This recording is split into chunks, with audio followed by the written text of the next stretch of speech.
जय हिंद स्टूडेंट्स। आज हम लोग 11th फिजिक्स के चैप्टर नंबर 10 तरलों के यांत्रिक गुण का लेक्चर नंबर 10 देखने वाले हैं। ठीक है, पीछे तक 9 तक लेक्चर बना हुआ है, सब लोग देख लेंगे। ठीक है, सीमांत वेग के लिए व्यंजक। सीमांत वेग क्या होता है? सीमांत वेग होता है जब किसी वस्तु को शांत द्रव में गिराया जाता है। ठीक है, तो यह पहले वस्तु त्वरित होती है, उसका वेग बदलता है। ठीक है, और बाद में उसका वेग यानी उसका त्वरण शून्य हो जाता है, वेग नियत हो जाता है।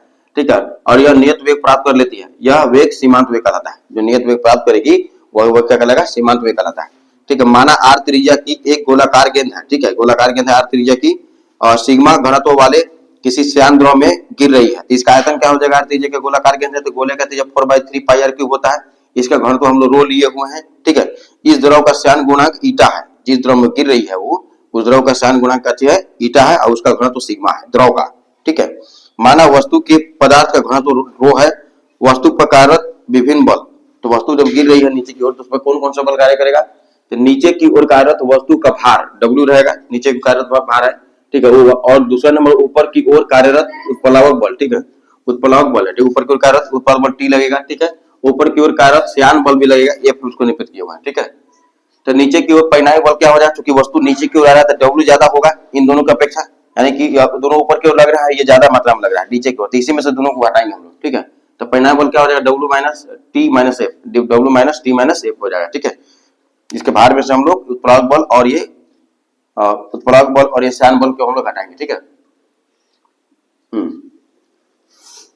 बोल रहा है कि जब वस्तु अंतिम वेग भी प्राप्त कर लेती है तो वस्तु पर कार्यरत परिणामी बल का मान शून्य हो जाता है। ठीक है, अर्थात W minus T minus F निश्चित वेग प्राप्त कर लेगा तो जितना परिणामी बल होगा उसका मान 0 हो जाएगा, यानी कि ये वाला स्थिति 0 के बराबर हो जाएगा। तो ये दोनों को उधर भेज देंगे तो प्लस हो जाएगा, माइनस हो जाएगा, जो प्लस हो जाएगा।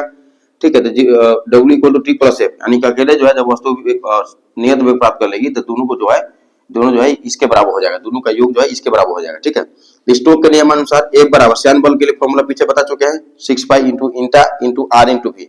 जहां भी वस्तु का जहां भी बिंदु वेग है, ठीक है, वस्तु का भार W बराबर mg, द्रव्यमान गुणा त्वरण, गुरुत्वीय त्वरण यहाँ पर रहेगा। ठीक है, तो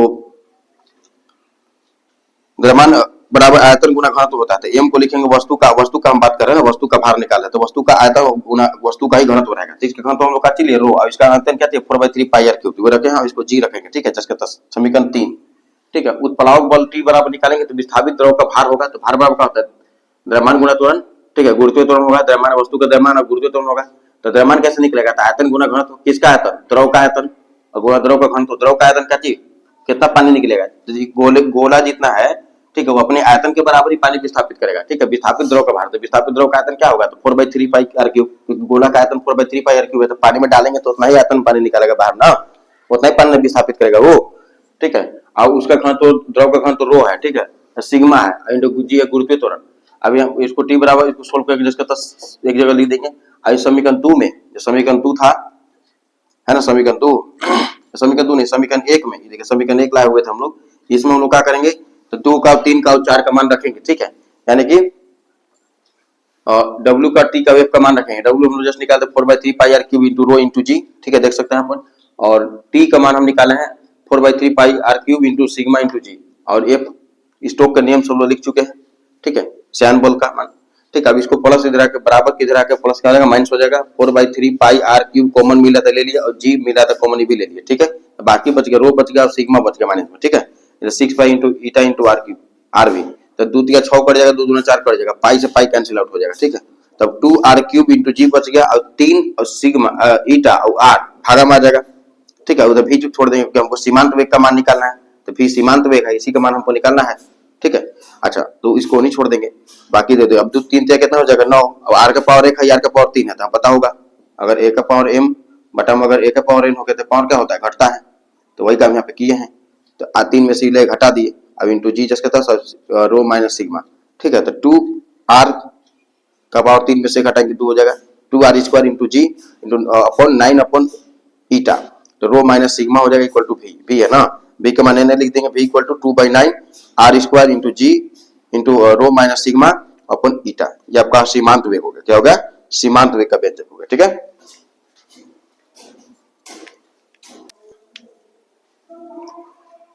सीमांत वेग की निर्भरता हम लोग देखेंगे। सीमांत वेग की निर्भरता, सीमांत वेग के लिए फॉर्मूला जस्ट अभी देखे, v equal to 2/9 into r का पावर 2 रो इंटू सिग्मा और वो minus sigma into g upon eta, ठीक है। यहाँ तो v प्रोपोर्शनल टू हो जाएगा आर स्क्वायर, यानी कि त्रिज्या के बराबर डाले गए जो गेंद था या पिंड था उस त्रिज्या के बराबर था, वर्ग के अनुक्रमानुपाती होगा, ठीक है। पिंड की त्रिज्या इसको बोलेंगे, ठीक है। v proportional to 1 by eta, माध्यम की श्यानता गुणा, ईटा क्या था, श्यानता गुणा, व्युत्क्रमानुपाती होता है, मतलब ये बढ़ेगा तो ये घटेगा, ठीक है। और ये बढ़ता त्रिज्या बढ़ता तो ये भी बढ़ जाता, ठीक है, सीमांत वेग। अच्छा पिंड का घनत्व और द्रव के घनत्व के अंतर के अनुक्रमानुपाती, अगर ये अंतर ज्यादा होगा तो ये वेग क्या होगा, ज्यादा होगा, ठीक है। वर्षा की बूंदे पैराशूट आदि सीमांत वेग से गिरते हैं, हवा में वर्षा की बूंदे गिरते हैं या पैराशूट भी गिरता है, सीमांत वेग से गिरते हैं, ठीक है।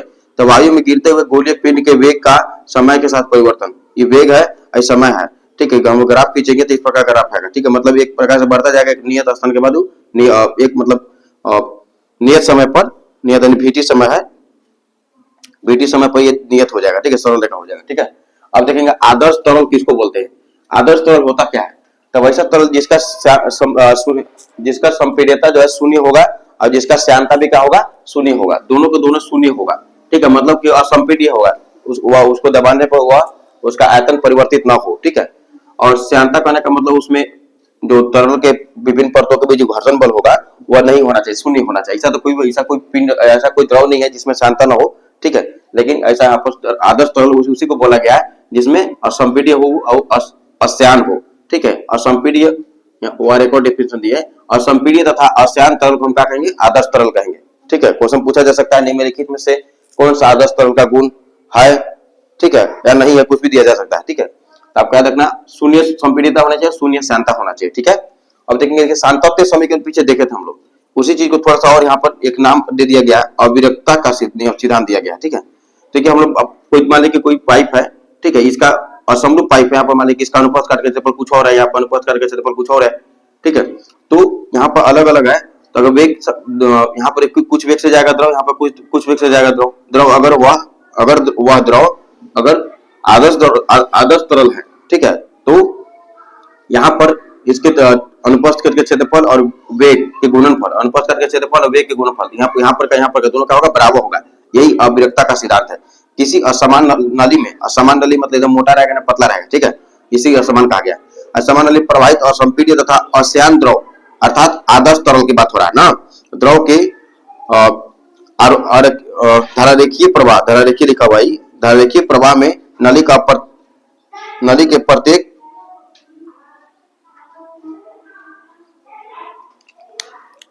स्थान पर लिखा हुआ है, प्रत्येक स्थान पर अनुप्रस्थ काट के क्षेत्रफल तथा द्रव के वेग का गुणनफल अचर रहता है। मतलब यहाँ पर भी लेंगे हम लोग ना, यहाँ पर भी द्रव का अनुप्रस्थ काट के क्षेत्रफल लेंगे, वेग कुछ और लेंगे तो समय सेम रहेगा, अलग नहीं होगा, ठीक है।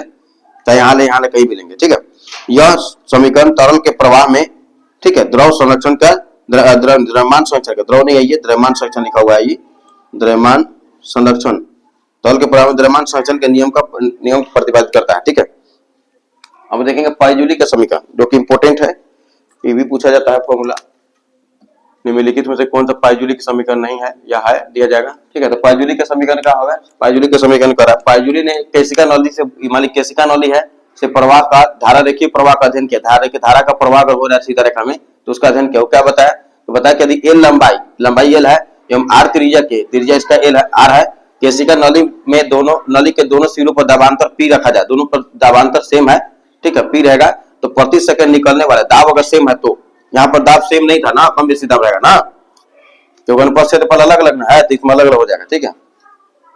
निकलने वाले द्रव का आयतन भी जो है निम्न घटकों पर निर्भर करता है, कौन कौन घटक पर निर्भर करता है, यह दाबांतर पी के समानुपाती होता है, जितना ज्यादा दाब लगाएंगे उतना ज्यादा आयतन निकलेगा द्रव का, ठीक है, तो V प्रोपोर्शनल टू P ना।